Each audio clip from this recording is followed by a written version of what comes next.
Hey, good day to you. This is Todd. I'm a regular dude walking in the Word. Hey, this is Passion Week, and we are on Saturday.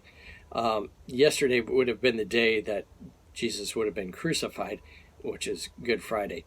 I'm talking about it still into Saturday because we know that in that time period between, Good Friday and Easter Sunday, Jesus was in the grave, all right?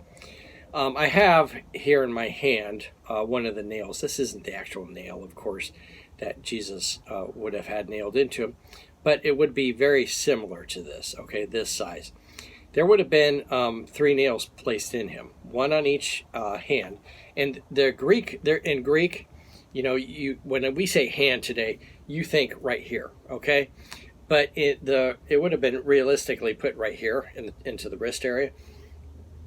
And in the Greek, there is no word for the wrist area, so this was all considered the hand. All right. So you would have a nail here, nail on the other side, and then one nail going into the 2 feet on the bottom.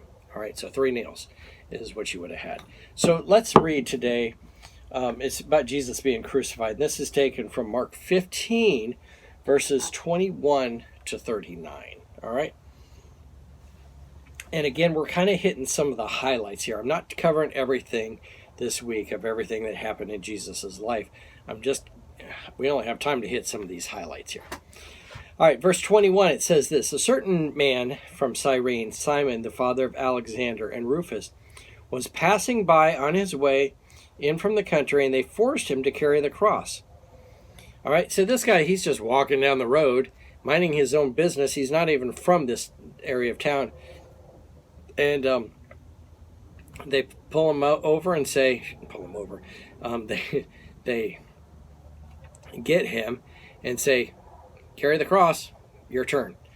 And in that day, the Romans had the legal authority to make you carry the cross or whatever they wanted you to carry for 1 mile. Not more than 1 mile, but 1 mile. And in fact, Jesus had said, if a Roman soldier asks you to carry something for 1 mile, carry it for 2 miles. Okay, go that extra mile. But here, this guy, just walking through town, minding his own business, is asked to carry Jesus' cross. Realistically, a lot of the guys that were crucified were just taken and crucified. All right, but Jesus was beat up quite a bit beforehand. Okay, he'd been beaten by Pilate here earlier. Okay, we read, and then before that, he was beaten up by the religious leaders the night before. So he'd already been pretty beaten up. And a lot of times those beatings killed a person.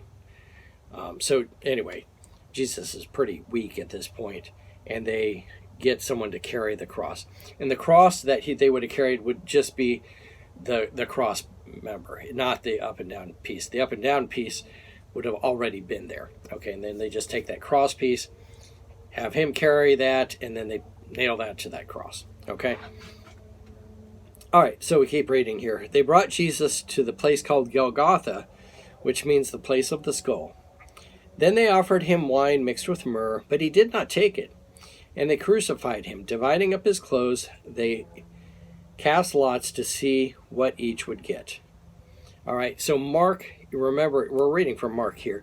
He's very concise. He doesn't spend a whole lot of time giving you all the details about the crucifixion. Okay, and I'm sure the people telling this don't want to relive that necessarily, but he tells you enough so you know he was crucified. Okay, and back when this was written, everyone knew all about crucifixion, so you didn't need to have it all, play-by-play description of what happened. All right, and they divided up the clothes, everything except for the garment he was wearing, and they threw dice, in order to get that, because it was one piece. All right, verse 25. It was 9 a.m. when they crucified him. The written notice of the charge against him read, the King of the Jews. They crucified 2 rebels with him, one on the right and one on the left. Those who passed by hurled insults at him, shaking their heads and saying, "So, you are going to destroy the temple and build it in 3 days. Come down from the cross and save yourself." In the same way, the chief priests and the teachers of the law mocked him, saying to themselves, "He saved others," they said, "but he can't save himself. Let this Messiah, the King of the Israel, come down now from the cross, that we may see and believe." Those crucified with him also heaped insults on him. All right, the funny thing is this. Not funny, ha-ha, but, they said, he saved others, but he can't save himself. In a way, that's partially true. That's true here. Not that Jesus can't save himself, but that if Jesus would have just gone like, all right, I've had it. I'm walking off this cross. I'm done. And then he wouldn't have been able to save us.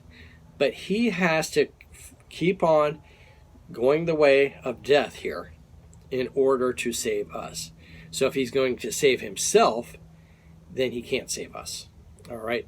So hopefully that makes sense here.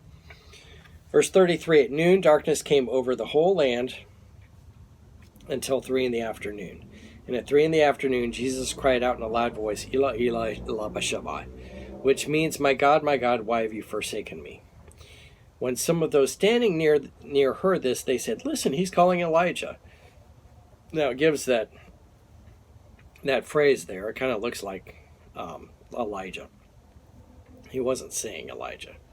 Verse 36, someone ran and filled a sponge with wine vinegar and put it on a staff and offered it to Jesus to drink. "Now leave him alone. Let's see if Elijah comes to take him down," he said. With a loud cry, Jesus breathed his last. The curtain of the temple was torn in two from top to bottom. And when the centurion who stood there in front of Jesus saw how he died, he said, "Surely this man was the Son of God." All right. This centurion saw the way he died. He had seen, this is part of his job to watch people be executed here. And when he sees this is different than the other executions he's involved with, and he himself says, this is a different guy. This is surely the Son of God. Verse 40, some women were watching from a distance. Among them Mary Magdalene, Mary the mother of James, the younger, and of Joseph, and Salome. In Galilee, these women had followed him and cared for his needs. Many other women who had come up with him to Jerusalem were already there. All right, so we end there with that. So this is I read this today to help us to remember what Jesus did for us, and we remember this on this week, and Good Friday especially, and then today, and then tomorrow we will be celebrating the resurrection of Jesus. But I bring this out to show you that Jesus did this for you and me. Okay, he did. It wasn't please himself. Okay, otherwise he would have just walked off the cross and said, "I'm not going to do this." But he did this to take the place for you and me. He died and took that punishment of sin, which I deserve to have, but he did it in my place. All right. So hopefully that helps you understand more of the crucifixion here. Thank you for watching. I ask that you join me tomorrow because this story is not over. You're going to see the resurrection happen tomorrow. Join me tomorrow, and I'm just a regular dude walking in the Word, and I look forward to seeing you tomorrow. Lord's blessing.